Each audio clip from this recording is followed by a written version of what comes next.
Hey everyone, it's the Mike Rogers Show. Mike Rogers here with you. And today we have a very special guest, the band, the Sinohearts. Have you heard of them? Well, if you haven't heard of them, you should have. The Sinohearts are a fabulous 70s punk power pop garage band based in Peking, China. How is that possible?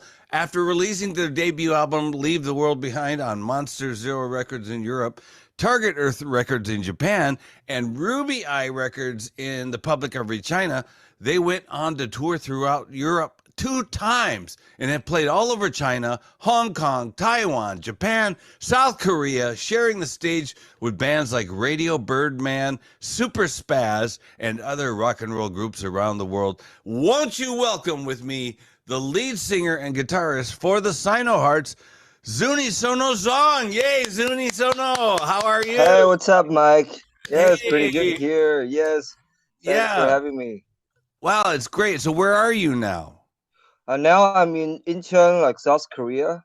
Yeah? And because I was on tour in Europe and I played in Italy like I think 2 months ago. And then it's like we just fly here like Yeah. for like holidays. Yes. But you're touring with your whole band now? Or just Yes, for this year we have an Austrian lineup. So so we just for like with our Austrian lineup we play at Punk Rock Raduno in Italy, the Bergamo in summer. Yeah. Yes. Wow. That's really cool. So, okay, Yeah, thanks. can you, let's just start it off and do this right. So can you introduce yourself, tell us what you do and everything, and just everything. Introduce yourself. Hi, what's up, guys? And my name's Zhong, and I was born in China, and I grew up in like both in China and Austria. And then like 6 years ago, I moved back to Beijing after a long journey of like living in Europe, and I started like my band like Sinohearts after many bands, and when I was in Austria, so I formed this band around like 6 years ago, and actually I found this band actually in Vienna, and with Austrian members, and then like when I moved to Beijing, I got like a full Chinese lineup, or sometimes it's like mixed up between Austrian members and the Chinese members. So and like so far we have like 3 studios albums, and like so like we toured in Japan about like 4 years ago, and Wait, so we would like to I met you in Japan 4 years ago. Yes. 3 years ago, probably. 3 years ago. So I was standing at where was I? I At think the it was like shelter or Yes. And you just walked up and I Yeah. said, Sono, hey. And I recognized you immediately. Well, weren't you surprised? Weren't you surprised? Yes. I mean, like super surprised because like it's a rock and roll world. So it's like everybody is like kind of like we've seen each other for a long time, like online here and there, but like finally, we just a step into each other's world. I mean, especially in Tokyo or like generally around the world. Yeah. So that's it all about. So, Yeah. So you were with a really pretty girl. Was that your girlfriend or who was? Yes. Oh, is she staying in South Korea with you now? Yes. Oh, great. Yeah. So is she out shopping now? She's gone somewhere now? Yeah, I think she's like still sleeping, so it's pretty early for her. So yeah. Okay, so oh wait, there's so many questions I want to ask you. Yeah. Okay, so I'm an American guy. Yeah. I've lived in Japan for like 40 years. Yes. And I know Americans think like punk rock and roll. You're doing punk rock and roll and you're in China. Does the government allow that? And how do you tour? And how does that work? How are you well received in China? Well, it's kind of it's all started around like late 90s. So like that was the first wave of like punk rock movement happening in Beijing. So there are Uh-huh. like bunch of those bands. Uh-huh. But I was like growing up around like early 2000s. Mm-hmm. So at that time it was like I think in the West was like punk rock revivals, like all the pop punk bands or emo bands in the back then. Mm-hmm. So it was huge. Like I think the both in the West, also like in the East side.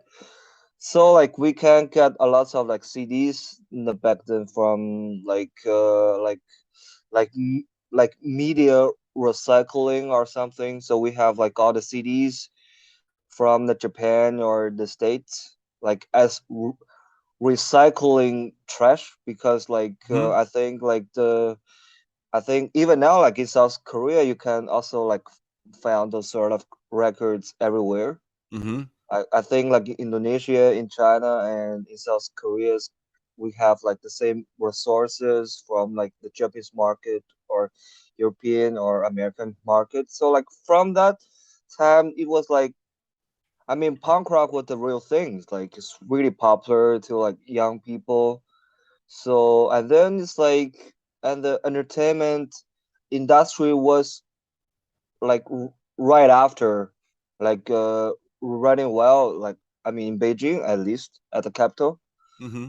So so like you can get a lot of information everywhere. So I think around that time the internet still haven't been blocked. So Oh. we can still like see everything like the rest of the world. I think like it's all start around like 2008 or something. Mm-mm. So like yeah. So like we have like the first hand of everything and then like I decided it's okay. I wanna like uh take a deep look at what is the real thing. So I moved Mm-hmm. to Europe for like study and playing bands with Austrian people. Wow. So in China, Yeah. is there a punk rock movement now? Now, not really. I mean, like generally around the whole world, I think now is not the best time. Mm-hmm. But back then, I mean, around like maybe 20 years ago or 15 years ago was real thing. Like everybody's playing in the punk bands. So like a lot of like punk festivals. I remember like NoFX came to Beijing around like early 2000. Also the Queers, all those bands. So Really? So yes, ridiculous. so what happened? I mean, did did the government think that punk rock's not well, any government doesn't think punk rock is so good, but Yeah. did the government do something to try to stop punk rock or what happened? Uh, I mean, I think because the current new generation, they are not so aggressive anymore. You know, I mean, like worldwide. I mean, like this time when I was in Europe at the punk rock festivals, like the most of the audience were like mid-aged. So I think it also the same like in China. It's like the most like the punk rock kids yeah, either they're not so young anymore, or like all the punk band they're like also like mid age. I think this kind of trend is kind of like fading away. Mm. Yeah, yeah. I think like worldwide. I mean, Japan the same. Like in the States, it's the same. I mean, it's kind of like 2000 nostalgia. Yeah, Oh. thing. Yeah. So but you like to come to play in Japan, right? Yes. Yes. So why? What's good about Japan for you guys? Why do you like to play in Japan? I mean, it's like the Japan's it's a very special place for like all the rock and roll people around the world Mm-hmm. because like all of our favorite bands, if they toured around the world, they will definitely tour in Japan, and Mhm. and also it's very good market there, and kind of like the best quality of your audience, because they really dig and they really support what you do if you're doing the music in a good way. Yeah. And it's the only Asia countries I really admire, like for a very long time, Mhm. because the music market, especially for alternative, the music scene is very supportive and very well informed. Mhm. Because if you play like any other Asian countries, like your audience probably they've got no idea what you're doing on the stage. Yeah, yeah. They just came by. They just yeah. They could go to karaoke bar. They could go to some Mhm. red light zone, but they just ended up watching you play your stupid music. Is I mean, sometimes kind of embarrassing, but Yeah. it won't happen in Japan. So because everybody knows what you're doing and Yeah. they know all the subculture stuffs, it's I I it's pretty noticed cool. I noticed that what you're talking about, like in Thailand. Yeah, yeah, When I was especially yeah. there, um, I was at a bar and they were playing music and the bartender was juggling bottles, Yeah, while yeah, in doing that, and I yes, I watched that for a while, and then I saw so many different people, but there were like punks sitting there. They looked yes, like punks, kind of like punks, and I kind of thought, yeah, are these guys punk rockers or what is this? And I asked a guy, one of them, like, is there a punk club around here? Something like that. And this was in Bangkok, and he was like, yeah. no, there's, there's no punk club here. And I was like, really? None? He was like, no, doesn't exist. I was like, oh, very, very surprised. So, okay. So then tell us about yourself. So you're living in Austria now, basically. You're uh, based in Austria, you're uh, based in Peking. yes. So like previously I live in Vienna, Austria, and like I moved back to Beijing for like better opportunities. And so yes, and now I'm kind of like trying to like live like half and half. Mm-hmm. So I'm start trying from like this year. So but like this year, due to like the visa issues and the energy crisis issues, it's not really the best time Yeah. to step in. So yeah, So, because the energy price, this is just yeah, ridiculous now. So Zuni Sono-san, yeah, it's okay to call you Zuni Sono yeah, or yeah, Zal. yes, Okay, Zuni yeah. Sono-san. So, are you rich? I mean, No, I'm not you're born in rich. China, but go to Austria and traveling around and everything. Like, I've always wondered, like, is is Zuni Sono the son of the prime minister of China or somebody rich like that? Yeah, that's not possible. Mm. And last year, like because I for like each album of us, Uh-huh. and we have like good marketing in China. Yeah. So and then like if you're lucky, you can share a piece of pie. So and also work really hard on Uh-huh. everything.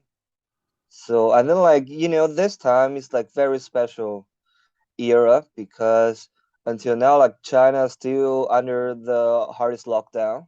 Yeah. Is it So still? yes, it's still. Mm. So it's like it's Austria like I think about like almost like 3 years.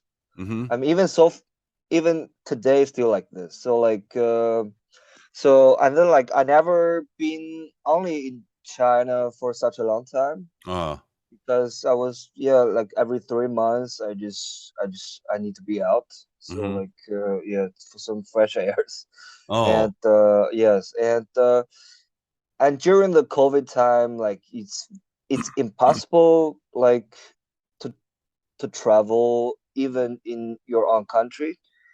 I mean, I feel like Europe it's first opened up from the end of June. So Mm-hmm. I mean, like before end of June, you still have to do like quarantine everything. Yeah. And I watched the news. Japan will open, I think, this week or something, Well, kind of. like Yeah. worldwide. So yeah, I mean, South Korea was like the first country like opened up like in like East Asia Yeah. because after the Italian punk rock festival, so Mm-hmm. we supposed to fly back to Hong Kong, but there was like issues because we have to like book self quarantine hotel in Hong Kong, Mm-hmm. but it was overbooked till November. So there's yeah, and then it's very hard to get in to Mm-hmm. China. So that's reason why like instead of Hong Kong, we fly to South Korea, and we waited for like the nearest flight back to Uh, Beijing. uh-huh. That's the reason why like we've been like stuck here about like more than a month or like almost like 2 months now, and we supposed to fly back on the 1st of October, Uh-huh. but when we're on the airport, so Mm-hmm. the government they require kind of like international health code like authorized directly like by the Chinese embassy in South Korea. I've got no idea about that, so we couldn't get on a plane. Oh. So like we have to like stay here like 2 more weeks, and now like hopefully we could make it this week or something. So So it's very special time. wow. So where are you gonna go from there? Yeah, we're gonna fly back to Beijing. Fly back to Beijing. Will you be coming to Yes. Japan soon? I think probably next year Next because this year, yeah, I'm prepare a lot of like projects on music the stuff. I think next year with like 2 new records is gonna be the best. Oh, that's better. The government opened Japan, but there's a lot of people in the public Yeah. who are really against it.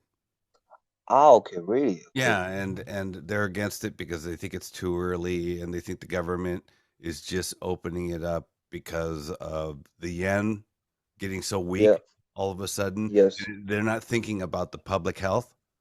Ah, okay. So Yeah. everybody's still wearing masks and everything Yes. Yes. here. So um I don't know. I really don't know. I think yeah, next year will be a better time to come. Yeah, I mean it's because like this year, I mean only like since summer, like some countries they starting like open up, Mhm. but not all of them. I mean,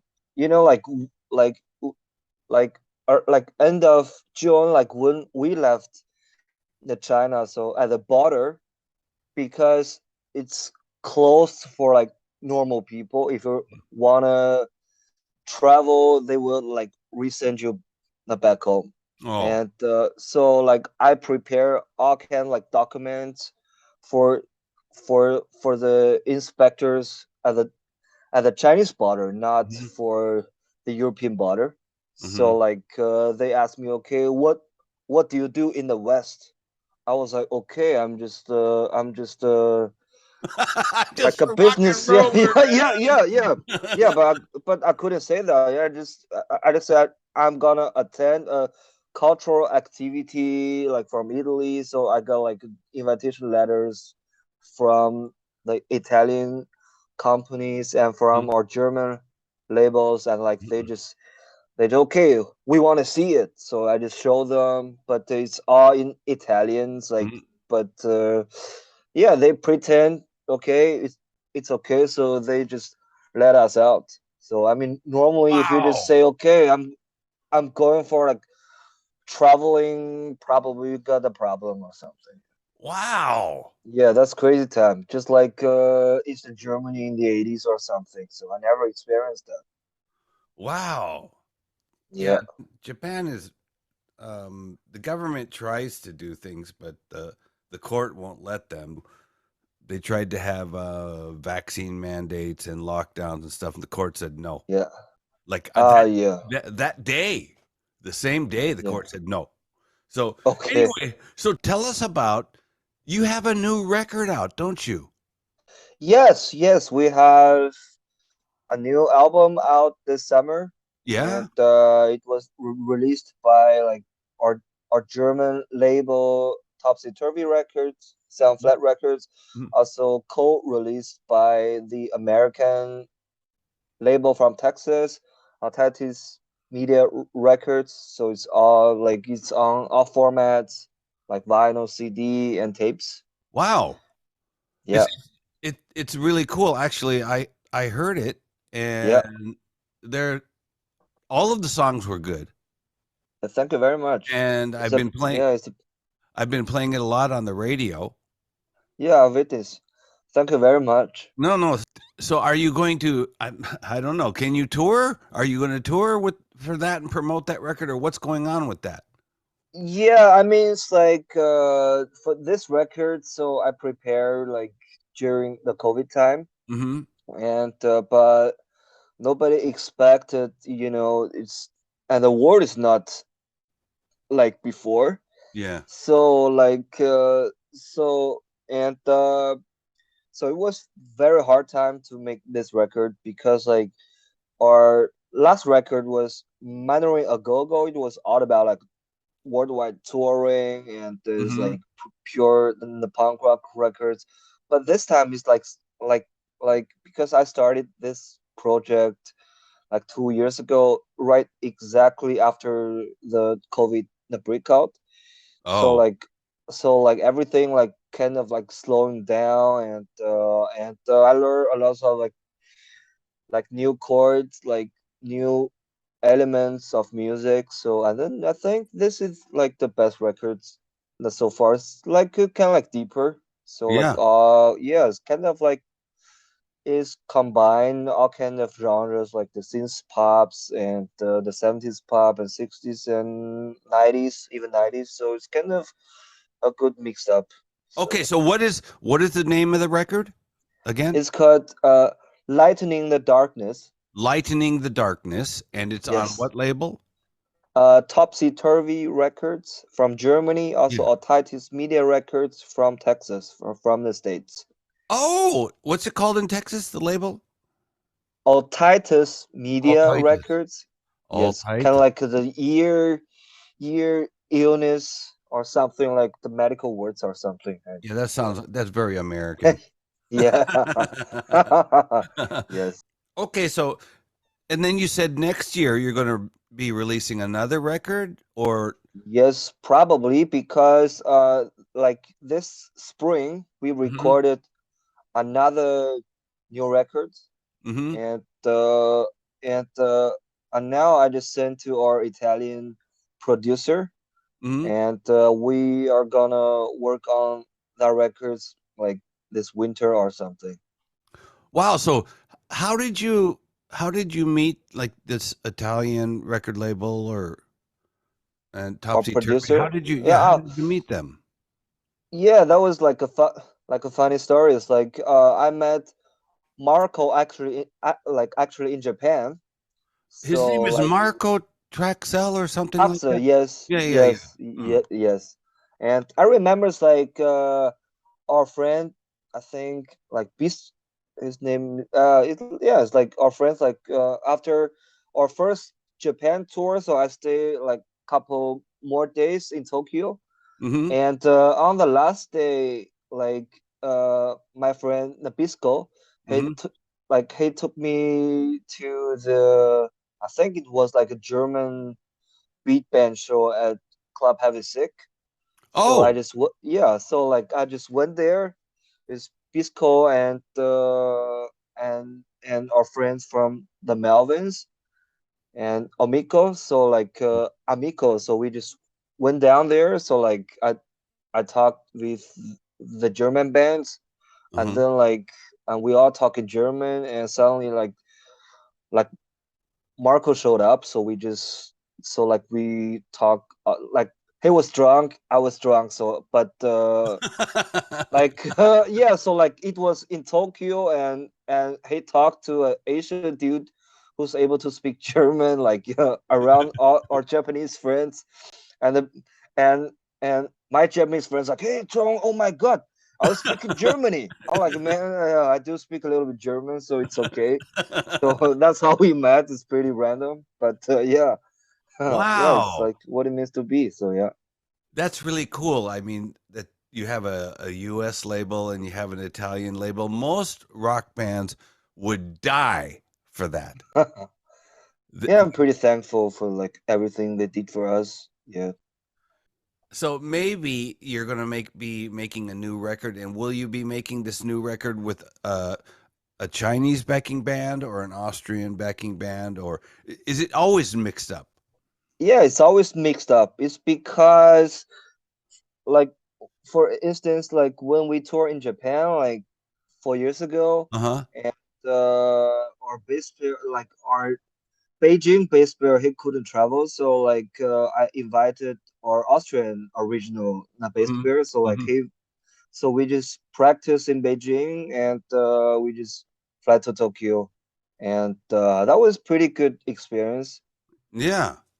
Wow. Yeah, I mean, it's because it's like 21st century now. You know, you really have to think, like in another way to Mm-hmm. organize this sort of thing. Like especially for international touring, is always like pain in the ass for like independent bands or something. Mm-hmm. And you like, for example, like I have to book all the shows and or work on every details. Mm-hmm. It's a lot of work to do, but if there's like member changing or something, it's very tough. That's the reason why it's like Oh. I just pick the like available guys from our friends or ex the band members, and Mm-hmm. yeah, so that's how it goes. Wow, that's really cool. So I've been playing you. Yeah, Do you know what WFMU is? yeah, Very famous station. So I've been playing you yes, there. On that show though, I only yeah, play Japanese bands. But yeah, I can play your song and no one complains to me about it. yeah, So yep, actually today I played a band from Thailand yeah, and Japanese bands and a band from Indonesia, and no one complains. But if I play an American band, people will yeah. complain. But Okay, really? yeah, but What would they say? It's like well, what they'll would they just say about they would just say like, you're in Japan and you play Japanese bands, so why are you playing American bands? And that's actually, I it? think that's true. I mean, Yeah, they have a lot of American DJs, and yes, for sure. they know, so there's no reason for me to be playing that music at all. Yeah, So, but nobody knows, like in America, nobody knows like the Japan scene or what's going on in China or Korea or wherever. And yeah, so it's okay for me to, you know, play all Asian bands. It's cool. yes, yes. I mean, you're like a very top like window for like for for the West, like indicate all the good bands from East Asia or from Asia, like in general. Yeah, well, Zuni Sono-san, I will Yeah, always play your band thank you very until much. Yeah, I really get so appreciate it. old and die. But I think I'm okay for another 5 or 10 years, maybe. And now here's the newest from the Sino Hearts. Ah!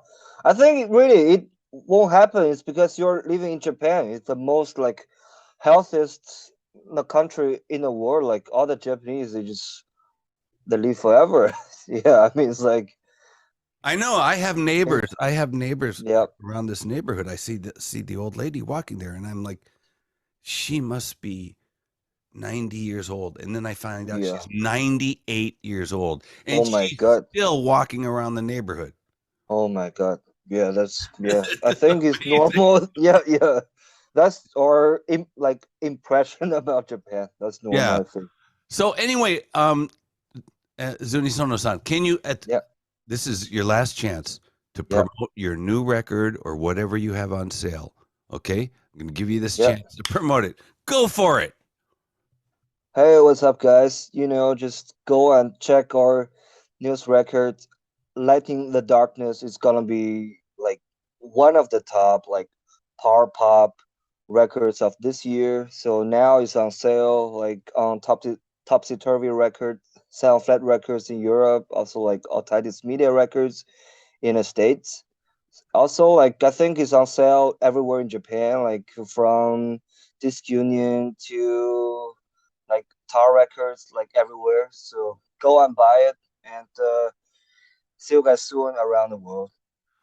I saw your record at was it Tower? Yeah, I think it was Tower Records. Yeah. So that's really cool. Thanks so much, Zunisono-san. Yeah, you're welcome. Everyone who is interviewed on this show has to, by law, go and subscribe to my YouTube channel. Yes. It's the law. It's the law. You will be stuck in Korea for the rest of Yeah. Thanks so much for this interview. You're welcome. Thanks for having me. We only met the one time like 3 years ago. I think I was shooting a video, wasn't I? Yes, you was like shooting the video of, I think, the Baby Shakes. Yeah, so I was really busy, so I couldn't really talk. We only talked for 10 seconds or something, right? Yes, or a couple minutes. Yeah, and so but I feel like I've known you for a long time. Yeah, same here. Yeah, I'm feeling the same way. Thanks for having me. Thank you so much. And have you toured the United States? Still not, but I'm planning all the time because like it was like just like supposed to be like 2020 because America is the last place I really want to be. So because I tour a lot of places, I think I never been to the States so far, but hopefully like in the future, like in the next two years, I could manage that because like in this records, like from this record to like the record next year, and we have our American the guitarist Nat Moffitt. He's from the Washington D.C. scene, like back in the 90s, and he was like teaching English like in the Beijing, and there was one time I was on the media called the Beijinger, and I was talking about the bands I love, like the Firestarters or the Protex, and like he just never thought about it. Okay, there is a China dude who knows those bands or even played with them. So like he just emailed me. So like he just jumped right into our records, and we made a lot of the good songs all together. Like he contributed a lot of the good solos. Wow, so that's I'm cool. Very excited about it. Yes. Okay. Thanks so much to the lead singer of the Sinohearts. You're welcome. Zunisono, thank you so much. You're welcome. Talk Thank to you very soon. much, Mike. Okay. Yeah, talk to you soon.